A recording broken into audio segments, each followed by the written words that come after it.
Bharatiya Janata party जब भी बात करती हिंदू मुस्लिम को लेकर बात करती है, और आप भारतीय जनता पार्टी से प्रधानमंत्री जी के बारे में बोल रहे हैं कि वो सोशलिज्म पर काम कर रहे हैं, तो ये बात कुछ समझ में नहीं आ रही, इस पर आप प्रकाश डालिए। देखिए, बीजेपी की जहाँ तक होता है हिंदू मुस्लिम की बात, एक बात बताइए, बहुसंख्यक है, ये बहुसंख्यक कहाँ जाए?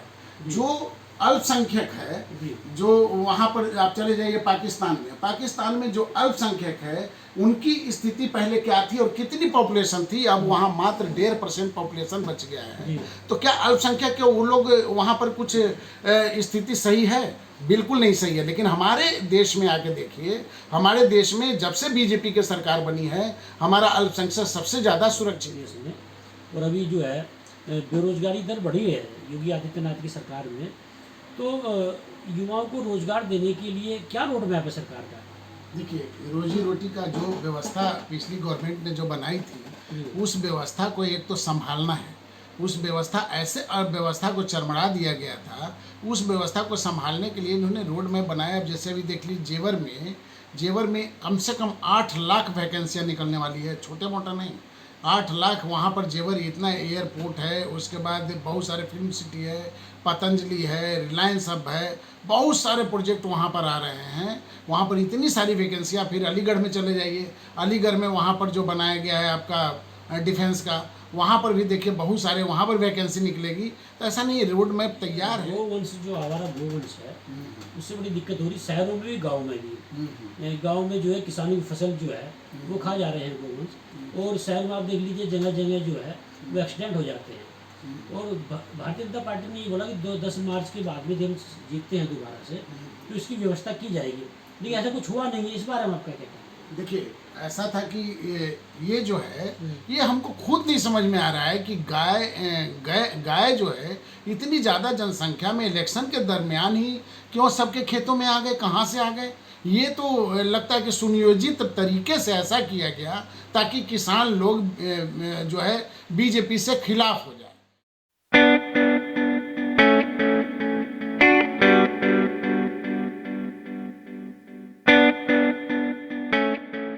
नमस्कार, लागना लपेट कार्यक्रम में आपका स्वागत है। आज हमारे साथ में मौजूद हैं बीके सिंह कुशवाहा जी, भारतीय जनता पार्टी के नेता हैं, लेकिन इनका जो बैकग्राउंड रहा है, इनकी जो पृष्ठभूमि रही है वो एक सोशलिस्ट की रही है। और हम इनसे बात करेंगे कि सोशलिज्म पर काम करने वाले व्यक्ति अचानक भारतीय जनता पार्टी में आए और भारतीय जनता पार्टी में आगे क्या करने जा रहे हैं। उत्तर प्रदेश में भारतीय जनता पार्टी की सरकार फिर से बनी है। उत्तर प्रदेश में संगठन में या सरकार में उन्हें क्या जिम्मेदारी मिलने जा रही है, हम इन्हीं सभी बातों को लेकर इनसे बात करेंगे। पहले तो आपका स्वागत है जी, नमस्कार। हमारे चैनल में। ये बताइए कि आपकी जो पृष्ठभूमि है, जो मैंने अब तक जाना है, वो एक सोशलिस्ट की रही है, और सोशलिस्टों का एक इतिहास रहा है कि उन्होंने ज़मीनी आधार पे काम किया है, और आरएसएस का और भारतीय जनता पार्टी की कहीं ना कहीं वैचारिक मतभेद सोशलिस्टों के रहे हैं। तो ऐसा आपको क्या लगा कि आज जो है भारतीय जनता पार्टी में? देखिए, भारतीय जनता पार्टी का जब शुरू से जब देखेंगे तो थोड़ा सा लगता था लोगों को कि ये सोशलिस्ट नहीं है और सामाजिक विचारधारा के नहीं है भारतीय जनता पार्टी। लेकिन जब से मोदी जी आए तो इनको देखे कि भाई सोशलिस्ट और सोशल इंजीनियरिंग की जहाँ तक बात होती है, या फिर जस्टिस की बात होती है, सोशल जस्टिस की बात, तो वो सोशल जस्टिस की बात करते हैं मोदी जी। तब मैंने सोचा कि नहीं भाई, सोशल जस्टिस की बात करने वाले मोदी जी प्रधानमंत्री जब हो सकते हैं, एक चाय बेचने वाला का बेटा एक प्रधानमंत्री हो सकता है, तो बीजेपी में कहाँ कोई कमी रह गया? बीजेपी के देख लीजिए, एससी से आपके राष्ट्रपति बन गए। बीजेपी से आप देख लीजिए कि 15 साल से चौहान साहब आपका सीएम हैं। बीजेपी के देख लीजिए आप दो डिप्टी सीएम आपका बिहार में हैं। बीजेपी पहले देखिए कल्याण सिंह भी रहे आपके ओबीसी से, कल्याण सिंह भी रहे मुख्यमंत्री। तो बीजेपी में तो ऐसा कुछ है नहीं।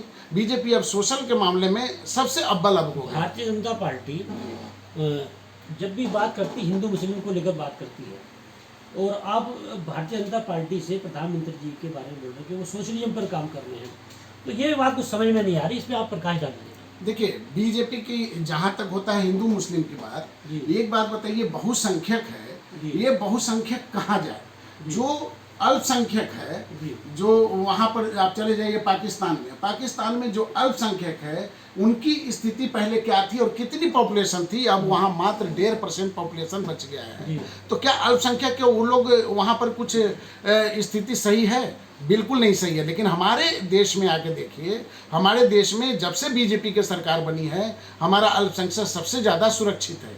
ये कहने की बात है, प्रोपेगेंडा है हमारे अपोजिशन वाले का कि ये कहते हैं कि भैया अल्पसंख्यक के ऊपर मतलब अन्याय कर रहे हैं। नहीं, बिल्कुल गलत है। गाजियाबाद में जो नंदकिशोर विधायक हैं जी, उन्होंने एक मुस्लिम अधिकारी को बुलाया और बोला जितनी भी ये मांस की दुकानें हैं इन्हें बंद कराइए। उसने बोला नियम कानून के हिसाब से मैं बंद नहीं करा जाएगा। और उसका आरोप है कि उन लोगों ने, नंदकिशोर उसके समर्थकों ने उसकी कार्यालय में बुला के पिटाई की। तो इस बारे में आप क्या कहेंगे?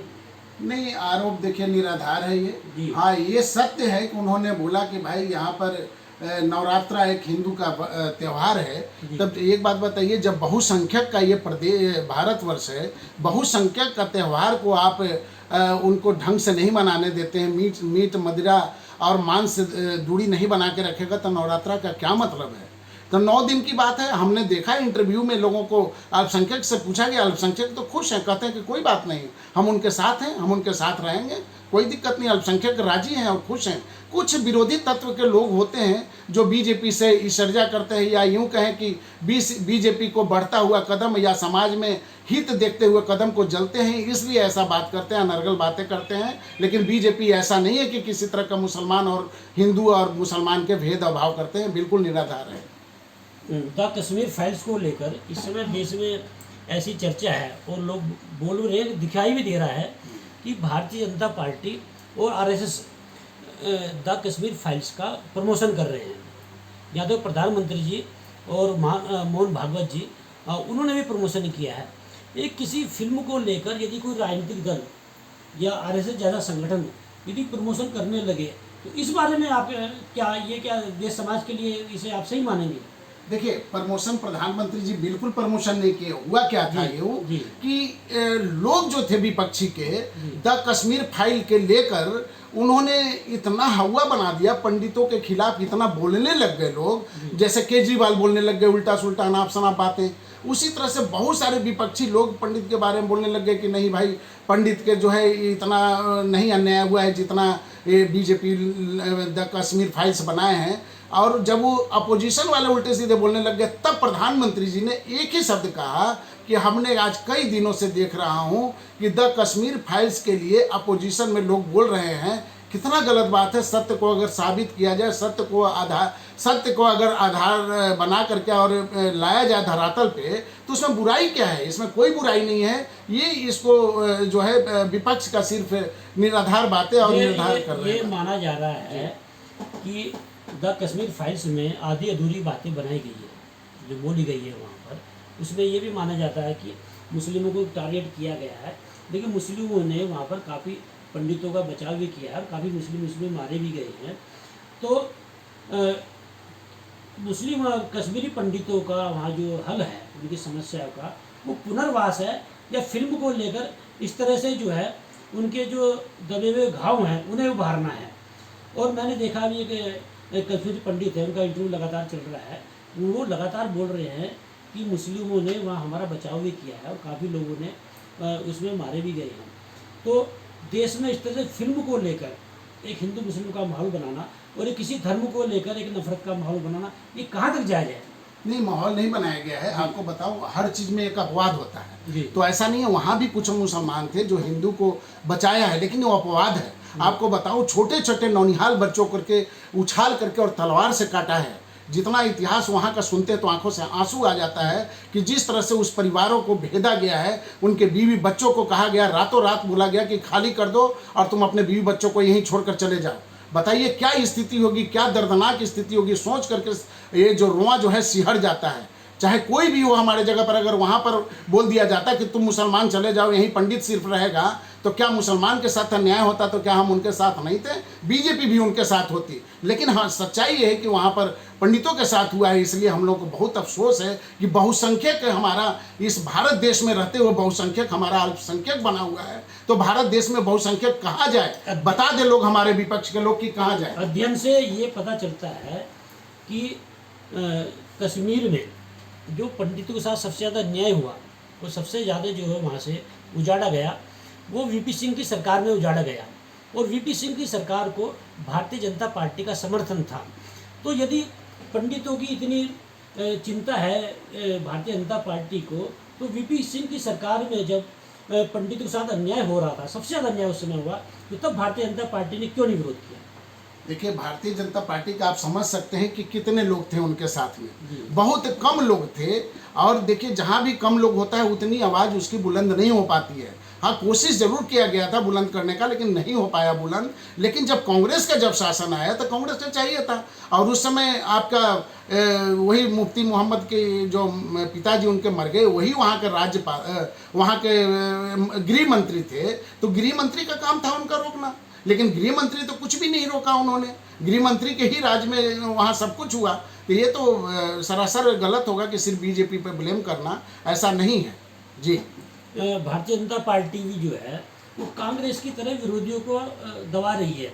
और जो कांग्रेस काम करती थी विरोधियों को एक तरह से उन्हें डिमोलाइज किया जाए, उनकी राजनीति खत्म की जाए, उसी रास्ते पे बीजेपी चल निकली है। जैसे केजरीवाल का लगातार आरोप है जैसे उसके घर पे आवास पे हमला हुआ है। तो ये राजनीति में वैचारिक मतभेद होते हैं, तो किसी नेता के घर पे, वो भी मुख्यमंत्री, चुना हुआ मुख्यमंत्री, हमला कराना कहाँ तक जायज़ है? देखिए, इसमें दो चीज़ आपका निकल के आया। एक आया कि कांग्रेस ठीक उसी तरह दबा रही है, कांग्रेस जिस तरह दबाती थी वो बीजेपी भी दबा रही है। आपको बताऊं कि एक टाइम था कि एक पक्ष में दो सिर्फ सांसद हुआ करते थे बीजेपी के, लेकिन कितना मखौल और मजाक उड़ाया जाता था कांग्रेस के तरफ से विपक्षी के दो सांसद होने की वजह से। लेकिन आप देखिएगा बहुत बढ़िया से कि विपक्ष के लायक उन लोगों के पास संगठन नहीं है सांसद, उसके बावजूद भी मोदी जी ने विपक्ष में बैठने का उन्होंने कहा कि कोई बात नहीं, विपक्ष में आप बैठ सकते हैं। जबकि उनके पास जोर घटाव में जब देखेंगे तो विपक्ष लायक उनके पास सांसद भी नहीं है। रहा जहाँ तक केजरीवाल जी का सवाल, तो केजरीवाल जी को तो सब लोग भली भांति जानता है कि ये मौका प्रस्त है, जब जैसा तब तैसा बात करते हैं। पंजाब जाएंगे तो पंजाब के जैसा बात करेंगे, दिल्ली आएंगे तो दिल्ली के जैसा बात करेंगे। ऐसा नहीं है। ये केजरीवाल तो समझिए कि एक होता है कि राजनीति में ठग, ते ठग नहीं महाठग हैं। मतलब भारतीय जनता पार्टी केजरीवाल को हरा नहीं पा रही है। दिल्ली में 2 बार पूरा प्रयास किया, प्रधानमंत्री, गृह मंत्री और कई प्रदेश के मुख्यमंत्री लगे रहे, तो केजरीवाल को ठग बताने लगे कि हरा नहीं पा रही है, तो इसलिए ठग बताने लगे। नहीं, ऐसा नहीं है। देखिए, अगर ऐसा ही होता तो अगर हम जान जाते कि पंजाब में हम हार रहे थे तो पंजाब में हम इलेक्शन नहीं कराते। ऐसा तो था नहीं। अगर ऐसा हम जान रहे थे कि वहाँ केजरीवाल जी लीड कर रहे हैं तो हम वहाँ कैंसिल करा देते कि यहाँ इलेक्शन नहीं कराएंगे। ऐसा नहीं है, बिल्कुल सरासर गलत है। यहाँ पर ठीक है, यहाँ इलेक्शन होगा, टाइम से होगा, ठीक है, अभी टाइम निकला है। लेकिन यहाँ पर सिलेक्शन किया जा रहा है कि मेयर अगर ज़्यादा होता है तो उससे बेनिफिट क्या है, नुकसान क्या है। मेयर अगर एक होता है तो बेनिफिट क्या है, नुकसान क्या है, और उसी आधार पर यहाँ पर चुनाव कराया जाएगा। कोई पीछे हटने वाला नहीं है। भारतीय जनता पार्टी, मोदी सरकार जो है वो दिल्ली विधानसभा भी खत्म कर सकती है। इस बारे में क्या कहना है? देखिए, ये तो संसद तय करेगा, और संसद में जो है विपक्ष पक्ष सब बैठे हैं। वहाँ से जब पास होगा, अगर ऐसा है, अगर पास होता है तो राज्यसभा में भी जाएगा, राज्यसभा से भी पास हो जाएगा तो ठीक है। अगर देश हित में अगर होता है तो होना चाहिए, इसमें कोई बुराई नहीं है। देश का भला हो, हमारा देश सर्वोपरि है, और देश की जो बात करेगा वही इस भारत पर राज भी करेगा। आप पुराने सोशलिस्ट हैं जी, और भारतीय जनता पार्टी जिसमें आपने अभी सदस्यता ली है जी, वो लगातार समाजवाद और धर्मनिरपेक्षता का मजाक बना रही है।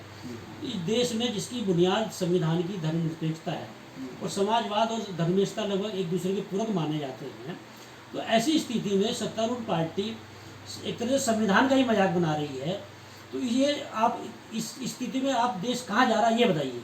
देखिए, अब जैसे रहा कि धर्मनिरपेक्ष, तो बीजेपी कहाँ धर्मनिरपेक्ष की बात नहीं करता है। अभी आप चले जाइए, योगी जी का भी पिछले टर्म में जब थे तो कम से कम 2800 कुछ लड़कियां जो मुसलमान थी, अल्पसंख्यक थी, उनको कन्यादान किया था इन्होंने जा करके। तो अगर इस तरह का भेदभाव होता तो ये मुसलमान जो अल्पसंख्यक थे उनका कन्यादान ये जोगी जी क्यों करते? तो ऐसा भेदभाव उनका नहीं है। ये विपक्ष का काम है भेदभाव बताना, उल्टे सीधे बातें करना। उनके पास कोई मुद्दा नहीं है और ना कोई लीडरशिप है। हमें तो समझ में नहीं आया आज तक कि कांग्रेस में या विपक्ष के पास कौन लीडर है। कोई लीडर ही नहीं है। सिर्फ दिखाया जाता है कांग्रेस सिर्फ अपनी सत्ता को बचाने के लिए, अपनी एमपी का एक आध क्षेत्र बचाने के लिए कांग्रेस बस लगी हुई है। नहीं तो वहाँ कोई लीडरशिप नहीं है और ना वहाँ कार्यकर्ता का कोई अहमियत है। कार्यकर्ता को वहाँ कोई पूछता नहीं है। और बीजेपी में जाइए, चाहे छोटे कार्यकर्ता हो या बड़े कार्यकर्ता हो, सबको सम्मान दृष्टि समभाव से देखा जाता है। चाहे किसी भी कास्ट के हो, किसी भी कौम के हो, किसी भी बिरादरी को, सबके समभाव से देखा जाता है और सम्मान बराबर किया जाता है। सोशल मीडिया पे जी एक माहौल बना रखा है भारतीय जनता पार्टी और उनके समर्थकों ने कि देश को हिंदू राष्ट्र घोषित किया जाए। इस संवैधानिक प्रक्रिया में संविधान के होते हुए क्या देश को हिंदू राष्ट्र घोषित किया जा सकता है? देखिए, हिंदू राष्ट्र तो नहीं घोषित किया जा सकता है, आपकी बात से मैं करता हूँ मैं समर्थन। लेकिन एक बात बताइए, जो यहाँ बहुसंख्यक है, इस बहुसंख्यक को कहाँ विपक्ष के लोग भगाना चाहते हैं? अल्पसंख्यक है, जो बाहर से जो लोग आ रहे थे, जो आपका एनआरसी वगैरह जो लागू हो रहा है, लागू हो रहा था, तो एक बात बताइए, जो बाहर से जो लोग नए लोग आ रहे हैं, जो वहाँ के बहुसंख्यक है बांग्लादेश के, तो उस बहुसंख्यक को हम अपने यहाँ क्यों रखें? जबकि संविधान बना तो उसी समय संविधान में कहा गया था कि जो बांग्लादेश या पाकिस्तान में जो हैं वहाँ से अल्पसंख्यक आते हैं तो उनका स्वागत कीजिए। ये नहीं कि बहुसंख्यक को हम स्वागत करेंगे यहाँ पर। तो वहाँ से रोहिंग्या जी जितना आ करके यहाँ बढ़ गए हैं, क्या हम अगर उसको हटाते हैं यहाँ या उसको हम यहाँ से वापस भेजते हैं, तो क्या हम वापस ना भेज करके हम उनको गले लगा लें? हम अपने लोगों को ना देखें, पहले उनको देखें। ये माना जाता है देखिए कि यदि किसी को कमज़ोर करना है तो उसे फ्री में कोई चीज़ खिलाओ और मजबूत करना तो आत्मनिर्भर करो। ये जो इस समय देश में फ्री राशन की जो एक परिपाटी चल निकली है कि जब विधानसभा चुनाव आए आप फ्री राशन करो और चुनाव जीतो, तो ये जो फ्री राशन की एक परिपाटी है और ये माना जाता है कि गांव में बोलते हैं कि टुकड़ा फेंको राज करो। तो ये जो परिपाटी चल निकली है देश में, ये देश और समाज के लिए कहाँ तक सही है और कहाँ तक घातक है, ये आप बताइए। देखिए, हमारा भारत देश में जो भी यहाँ के ह्यूमन का एक नेचर है यहाँ पर कि अगर आपको फ्री में कहीं दिया जाता है तो वो स्थिति और परिस्थिति बस दिया जाता है और वो लेते हैं। जिस तरह का यहाँ पर लोगों का आत्मीय स्वाभिमान जागता है इस भारतवर्ष में, वो जल्दी फ्री में लेना पसंद नहीं करते हैं। हाँ ठीक है, अभी मजबूरी है, लाचारी है तो ले रहे हैं। आप भारत के कहीं भी पूरे विश्व में चले जाइए, भारत के सब जगह आदमी मिलेगा और अपने मेहनत और कर्मठता से अपना वहाँ कमाता है और वहाँ कमा करके वहाँ के लोगों को भी रेवेन्यू देता है। प्रधानमंत्री जी का ये दावा है कि हम 80 करोड़ लोगों को फ्री राशन दे रहे हैं। जिस देश में 130 करोड़ जनता में 80 करोड़ लोगों को फ्री में राशन दिया जा रहा है, तो ये माना है कि 80 करोड़ लोग की स्थिति ये है कि वो उनका गुजारा भी नहीं हो रहा है। तो इसे आप विकास कहेंगे? नहीं, आप जो कह रहे हैं ऐसा उस तरह का नहीं है। 80 करोड़ लोगों को उनको दे रहे हैं जो जिनकी स्थिति जो है, एक फैमिली के अगर 5 मेंबर हैं, 6 मेंबर हैं और एक कमाने वाले हैं, उनकी भी स्थिति अगर गड़बड़ हो गई है। और इस कोरोना काल में तो एक भारत का विश्व का सबसे ज़्यादा, विश्व में सब जगह स्थिति गड़बड़ हो गई, लेकिन फिर भी भारत में देख लीजिए कोई भूखा नहीं सोता है, सबके पास है। तो अगर इस तरह का मदद अगर सरकार कर रही है तो इसमें कोई बुराई नहीं है, मदद करना चाहिए। राजा तो ये कुछ नहीं है। सम्राट अशोक के बारे में बताऊं मैं, ऐसा एक राजा थे कि एक बार मेला लगाते थे साल भर, पूरे 1 साल में एक बार, और उस मेला में अपना तन का कपड़ा भी दान करके चले आते थे। तो अगर उस तरह का राजा अगर हमारा प्रधानमंत्री बनते हैं और उस तरह का राजा अगर हैं तो इसमें कोई बुराई नहीं है कि गरीबों को अपना तन का कपड़ा भी दे दे, तो कोई बुराई नहीं है। इस तरह के राजा का तो जय जय होना चाहिए देश में। और अभी जो है बेरोजगारी दर बढ़ी है योगी आदित्यनाथ की सरकार में, तो युवाओं को रोजगार देने के लिए क्या रोड मैप है सरकार का? देखिए, रोजी रोटी का जो व्यवस्था पिछली गवर्नमेंट ने जो बनाई थी, उस व्यवस्था को एक तो संभालना है। उस व्यवस्था ऐसे अर्थव्यवस्था को चरमरा दिया गया था, उस व्यवस्था को संभालने के लिए इन्होंने रोड मैप बनाया। अब जैसे अभी देख लीजिए जेवर में कम से कम 8 लाख वैकेंसियाँ निकलने वाली है, छोटे मोटा नहीं, 8 लाख। वहाँ पर जेवर इतना एयरपोर्ट है, उसके बाद बहुत सारे फिल्म सिटी है, पतंजलि है, रिलायंस हब है, बहुत सारे प्रोजेक्ट वहाँ पर आ रहे हैं। वहाँ पर इतनी सारी वैकेंसियाँ, फिर अलीगढ़ में चले जाइए, अलीगढ़ में वहाँ पर जो बनाया गया है आपका डिफेंस का, वहाँ पर भी देखिए बहुत सारे वहाँ पर वैकेंसी निकलेगी। तो ऐसा नहीं, रोड मैप तैयार है, आहिस्ता आहिस्ता इम्प्लीमेंट हो रहा है, थोड़ा टाइम तो लगता है, बिगड़ा हुआ स्थिति को संभालने में टाइम लगता है। बाकी खाका और कह रहे कि इस तरह का कम रोजगार घट गया है, ऐसा तो मालूम नहीं पड़ता है।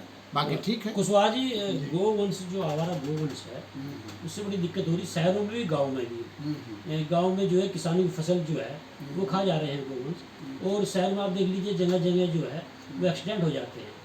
और भारतीय जनता पार्टी ने ये बोला कि 10 मार्च के बाद में हम जीतते हैं दोबारा से तो इसकी व्यवस्था की जाएगी, लेकिन ऐसा कुछ हुआ नहीं है। इस बारे में आप क्या कहते हैं? देखिए, ऐसा था कि ये जो है ये हमको खुद नहीं समझ में आ रहा है कि गाय जो है इतनी ज़्यादा जनसंख्या में इलेक्शन के दरमियान ही क्यों सबके खेतों में आ गए, कहाँ से आ गए। ये तो लगता है कि सुनियोजित तरीके से ऐसा किया गया ताकि किसान लोग जो है बीजेपी से खिलाफ हो जाए।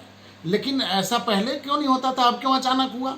लेकिन गाय के लिए जितना सुरक्षा और जितनी व्यवस्था करना चाहिए बीजेपी को, वो व्यवस्था कर रहे हैं। और अभी रोड मैप तैयार हुआ है इसके लिए, जिसमें हर जगह जो है ऑफिसर को, वहाँ पर डीएम को और सबको जो है बताया गया कि 100 दिन के भीतर जो है इसकी व्यवस्था सही की जाएगी। तो बहुत जल्दी ये सुधरने वाला है स्थिति गाय के ऊपर। क्योंकि बीजेपी देखिए, गाय एक माता और एक हमारी नहीं, सबके है, और गाय से बढ़िया तो कोई चीज़ जानवर है ही नहीं।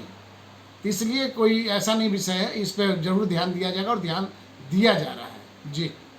भारतीय जनता पार्टी इस लोकतंत्र में भी राजतंत्र पे ज़्यादा बातें करती है।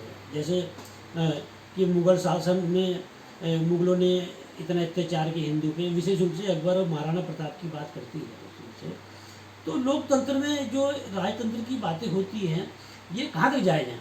देखिए, अब जैसे हम बचपन से जब पढ़ाई पढ़ते हैं, क्लास 3 से या 4 से आ जाइए, तो उसमें बताया जाता है ताजमहल किसने बनवाया, कुतुब मीनार किसने बनवाया, ये सब चीज़ तो पढ़ाया जाता है। लेकिन ये क्यों नहीं पढ़ाया जाता कि मथुरा के बगल में ये मस्जिद कहाँ से आया, मथुरा मंदिर जो कृष्ण जी का मंदिर है उसके बगल में ये मस्जिद कहाँ से आया, आपका अयोध्या में ये मस्जिद कहाँ से आया, ये सब क्यों नहीं पढ़ाया जाता? आप ये उल्टा पढ़ाई पढ़ा रहे हैं। अगर हम सच्चाई लाना चाहता है बीजेपी, तो उसमें कह देते हैं कि भैया ये तो अल्पसंख्यक के विरोधी हैं। ऐसा नहीं है, जो सच्चाई हो सच्चाई होना चाहिए। 7 साल से भारतीय जनता पार्टी की सरकार है, मोदी जी प्रधानमंत्री हैं, और अभी भी ये माना जा रहा और दिखाई दे रहा है कि जिन लोगों ने आज़ादी की लड़ाई में कुर्बानी दी, बलिदान दिया, उनके परिजन फटे हाल में हैं। और जिन लोगों ने देश की आज़ादी से गद्दारी की, वो लोग आज जो है सत्ता में हैं। विशेष रूप से ज्योतिरादित्य सिंधिया के परिवार पे ये लगातार आरोप लगता रहा है कि झांसी की रानी को मरवाने में इस परिवार का बड़ा योगदान है। और झांसी की रानी की जब निधन हुआ लड़ते हुए, जब वो शहीद हुई, तो बाकायदा पूरा जश्न की तैयारी इस परिवार ने की थी। तो राष्ट्रवाद की बात करने वाली भारतीय जनता पार्टी कांग्रेस से ऐसे नेता को लिया है जिसके परिवार पे जो है लगातार गद्दारी का आरोप लगता रहा है। इस बारे में आपका क्या कहना है? देखिए, ये गद्दारी का देखिए आरोप लगाना, आरोप प्रत्यारोप का ये तो शुरू से ही दौर चलता आया है। लेकिन सच्चाई क्या है उसके तहखाने में अभी तक कोई गया नहीं है, ना उसकी कोई प्रूफ हुई है। बिना प्रूफ का वैसे कुछ भी कोई निराधार बात करते रहे। एक टाइम था कि कांग्रेस में थे तो वही स्वच्छ थे, बहुत बढ़िया थे, और कांग्रेस से जब यहाँ आ गए तो वही कांग्रेस लॉबी के लोग अब कह रहे हैं कि ज्योतिरादित्य सिंधिया के उनके फैमिली जो है गद्दार थे। पहले वो बहुत बढ़िया थे, अब गद्दार हो गए। ये बिल्कुल निराधार बातें हैं, कहीं से कोई ये बात सत्य के आधारित नहीं है। ये तो इतिहास है कुशवाहा जी, ये कांग्रेस का आरोप नहीं है, ये इतिहास है। नहीं, कहीं किताबों में बता दीजिए खुले पन्ने में, ये कहीं लिखा हुआ ऐसा कहीं नहीं इतिहास है। ये सिर्फ आरोप करता है। आरएसएस पे और जनसंघ पे आरोप लगता रहा है कि जब आज़ादी की लड़ाई छिड़ी थी ये लोग उसके विरोध में थे, और जब भारत छोड़ो आंदोलन छिड़ा तो श्यामा प्रसाद मुखर्जी की सरकार थी, हिंदू महासभा, मुस्लिम लीग की सभी सरकार थी बंगाल में। तो ये बाकायदा तथ्य है कि श्यामा प्रसाद मुखर्जी ने तत्कालीन गवर्नर को लेटर लिखा कि नहीं, हम लोग इसके विरोध में हैं और हम लोगों को समझाएंगे। मतलब एक तरह से भारत छोड़ो आंदोलन का उन्होंने विरोध किया था, और ऐसी पार्टी में आप चले गए। इस बारे में आप क्या कहना है? देखिए, मुस्लिम लीग जब देश आज़ाद हो रहा जी। था और जब लड़ाई लड़ी जा रही थी तो मुस्लिम लीग का सबसे पहले स्थापना हुआ और इसकी मीटिंग कहाँ हुई? लाहौर में जाकर मीटिंग हो रही है जी। और वहीं से तय किया जा रहा है कि पाकिस्तान को हम लोग पहले ले लेंगे और ये तय हो गया। और उसके समर्थन में कौन थे? जवाहरलाल नेहरू थे समर्थन में। तो ये बताइए, पहले ही देश आज़ाद नहीं हुआ और पहले ही तय किया जा रहा है कि पाकिस्तान को हम अलग कर देंगे और हिंदुस्तान का अलग कर देंगे। जब पाकिस्तान को ही अलग करना था तो आप जो है ये कश्मीर को फिर अलग क्यों किया? जब पाकिस्तान को अलग किया, ठीक है, कर दिए आपने, अच्छा किया, तो और मुसलमान को आप क्यों रोके भाई? दूसरे में आपने जो है कश्मीर का जो था, अम्बेडकर जी बिल्कुल विरोध करते रह गए, लेकिन वही जवाहरलाल नेहरू उसका विरोध नहीं किया, उसका समर्थन किए और उनके ही कार्यकाल में सारा दिया धड़ाया है। भारतीय जनता पार्टी मुस्लिम लीग को बंटवारे का जिम्मेदार बनाती है जी, मोहम्मद अली जिन्ना को बंटवारे का जिम्मेदार बनाती है जी। लेकिन मैं वही बात कर रहा हूँ, उसी मुस्लिम लीग के साथ में हिंदू महासभा, उसके अध्यक्ष थे सावरकर और मुस्लिम लीग के अध्यक्ष थे मोहम्मद अली जिन्ना। तो उसी मुस्लिम लीग को के साथ में आपने सरकार बनाई और उसी मुस्लिम लीग को जो है आप बंटवारे का जिम्मेदार बनाते हो। ये जो दो तरफा बातें हैं भारतीय जनता पार्टी की, ये क्या भ्रमित करने वाली नहीं समाज को?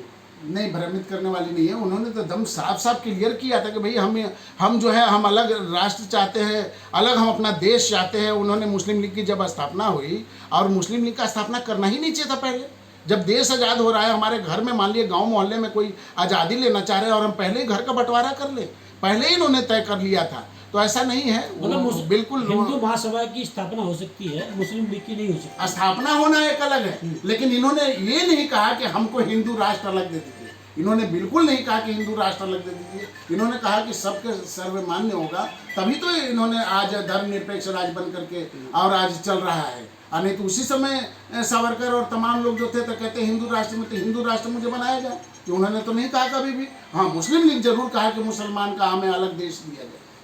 सावरकर पर ये आरोप है कि महारानी विक्टोरिया को उन्होंने एक लेटर लिखा था उस समय, माफी नामा, जब उन्हें अंडमान निकोबार भेजा गया। तो ये आरोप लगता रहा है सावरकर पे कि भगत सिंह भी हुए, चंद्रशेखर आज़ाद हुए, क्रांतिकारियों ने माफ़ी नहीं मांगी अंग्रेजों से, लेकिन माफ़ी मांगने का आरोप सावरकर पर लगता रहा है।